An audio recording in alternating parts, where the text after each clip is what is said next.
Hello guys, Dooars আদিবাসী ভোজে সবাইকে জোহার। আমি গীতা লাকড়া আবারও চলে এসেছি তোমাদের সামনে নতুন একটি ভিডিও নিয়ে। আজকে আমি বাঁশকড়লের ভাজি করে তোমাদেরকে দেখাবো। আমাদের আদিবাসীদের অত্যন্ত প্রিয় খাবার হলো বাঁশকড়ল, তাই আমি আজকে বাঁশকড়লের ভাজি করে তোমাদেরকে দেখাবো। তো এই বাঁশকড়লের আমরা ভাজি করেও খাই, আবার এটা আমরা আচার করেও খাই। আমরা বাঁশকড়ল খুঁজে নিয়েছি অনেক কয়টা, আর এখন আর একটা খুঁজে নিয়েছি আমি। তো এটা খুঁজে তারপরে ফটো না তুললে কি হয়, তাই জন্য আমি কয়েকটা ফটো তুলে নিয়েছি। এখন আমরা বাড়ি চলে এসেছি বাঁশকড়ল নিয়ে। এখন মা এগুলোকে ভালো করে ছাড়িয়ে নেবে, মানে বাঁশকড়লের খোসাগুলো ভালো করে ছাড়িয়ে নেবে, তারপরে আমরা এটাকে ভালো করে ধুয়ে নেব। তো তোমরা দেখতে থাকো ভিডিওটি। আর আমাদের এই বাঁশকড়লের ভাজির রেসিপিটা যদি ভালো লাগে তাহলে অবশ্যই একদিন করে খেও। এটা আদিবাসীদের প্রিয় খাবার, তাই জন্য আমি এটা তোমাদের সামনে শেয়ার করলাম।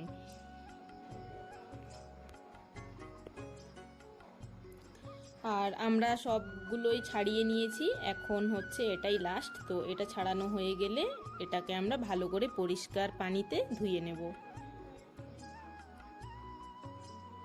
তো সবগুলো ছাড়িয়ে নিয়েছি, অনেকগুলো কেটেছি। কিছুটা আচার করব, কিছুটা আমরা খাবো, আর কিছুটা আমরা গিফট করব।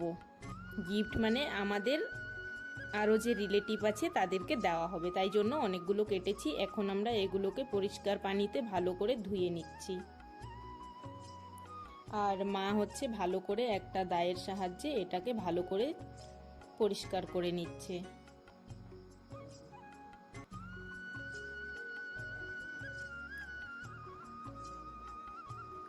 মোটামুটি সবগুলো পরিষ্কার করা হয়ে গেছে। এখন এটাকে ভালো করে পরিষ্কার পানিতে আর একবার ধুয়ে নেব।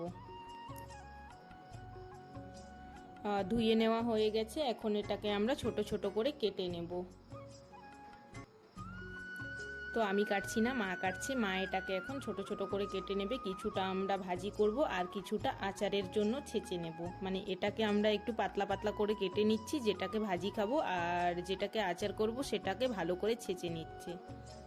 ছেঁচে নেবে, এখনো ছেঁচে নিই। তো তোমরা ভিডিওটি দেখতে থাকো, আর আমার ভিডিওটি ভালো লাগলে অবশ্যই একটা লাইক করে দিও। আর কাটা হয়ে গেছে, এখন আমি এটাকে মা হচ্ছে এটাকে একটা গামলাতে নিয়ে নিচ্ছে। আর এটা ছেঁচে নেওয়া হচ্ছে, এটা দিয়ে আচার হবে। তো আজকে আমি তো ভাজি করে দেখাবো তোমাদের বলেছি, তো তোমরা ভিডিওটিতে কন্টিনিউ থাকো আমি ভাজিটা কিভাবে বানাই সেটা দেখার জন্য।